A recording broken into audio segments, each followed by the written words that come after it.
নমস্কার, নিউজ ভ্যানগার্ডের পর্দায় আপনাদের প্রত্যেককে স্বাগত। এই মুহূর্তে আপনাদের সঙ্গে আমি রয়েছি শতাব্দী। নজর রাখছি গুরুত্বপূর্ণ খবরে। রাজ্যে ভিলেজ কমিটি নির্বাচন শুরু হওয়ার আগে ইতিমধ্যেই রাজ্যের চূড়ান্ত তালিকা, ভোটার তালিকা প্রকাশ করা হয়েছে এবং সোমবারই রাজ্যের 60টি বিধানসভা কেন্দ্রের পূর্ণ তালিকা প্রকাশ। নির্বাচন কমিশনের নিয়ম অনুসারে ইতিমধ্যেই তালিকা প্রকাশ করবে রাজ্য। গোটা বিষয় জানবো, আমাদের সঙ্গে রয়েছে প্রতিনিধি সুপ্রীতি মুখার্জি। সুপ্রীতি, কি রয়েছে বিস্তারিত? সামনে যেহেতু রয়েছে ভিলেজ কমিটি ভোট, তারই তোমার ভিলেজ কমিটি ভোটের আগ মুহূর্তে দাঁড়িয়ে তোমার রাজ্যের দিনে দাঁড়িয়ে পূর্ণ ভোটার তালিকা প্রকাশ হওয়ার ইঙ্গিত ইতিমধ্যেই মিলেছে। ইতিমধ্যেই নির্বাচন কমিশনের যে নিয়ম, নির্বাচন কমিশনের যে নিয়ম রয়েছে সেই নিয়ম অনুযায়ী তালিকা প্রকাশ করবে রাজ্য নির্বাচন কমিশন। বিশেষ করে রাজ্যে যে তোমার স্বশাসিত জেলা প্রশাসকের যে ভিলেজ এরিয়া রয়েছে, সেক্ষেত্রে দেখো গত তোমার দিনেই তার সমস্ত রকমের রিপোর্ট বা খসড়া তালিকা চাওয়া হয় এবং অবশেষে বা পরবর্তীতে তার পূর্ণ তালিকা প্রকাশের ইতিমধ্যে ইঙ্গিত দেওয়া হয়। অবশেষে সেই ইঙ্গিত অনুযায়ী আজকে যদি বলি, সকাল থেকে তার তোড়জোড় শুরু হয়ে গেছে।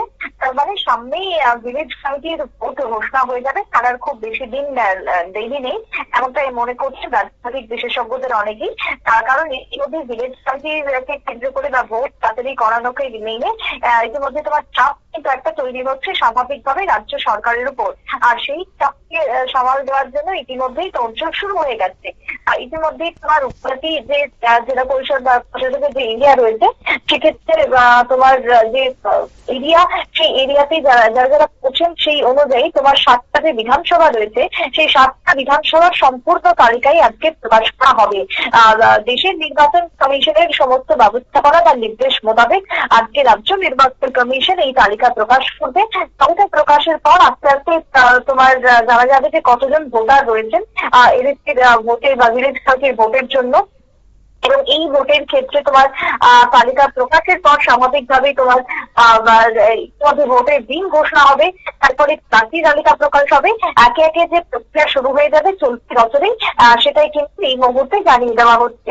সুতরাং এই যে তোমার ভিলেজ কমিটি ভোটকে কেন্দ্র করে সরকারের একদিক থেকে এরকম ছিল, অন্যদিকে মফার পক্ষ থেকে বিশেষ করে চাপ তৈরি করা হচ্ছিল ক্রমশই। অন্যদিকে রাজ্যের নির্বাচন কমিশন এবার পূর্ণ ভোটার তালিকা প্রকাশের উদ্যোগ নিয়েছে। সেই অনুযায়ী প্রকাশ করা হচ্ছে আজকে পূর্ণ তালিকা। এখনো পর্যন্ত সেই তালিকা আমাদের কাছে এসে পৌঁছায়নি, তবে তালিকা উঠে আসছে কতজন ভোটার রয়েছে 7টা বিধানসভা কেন্দ্রে।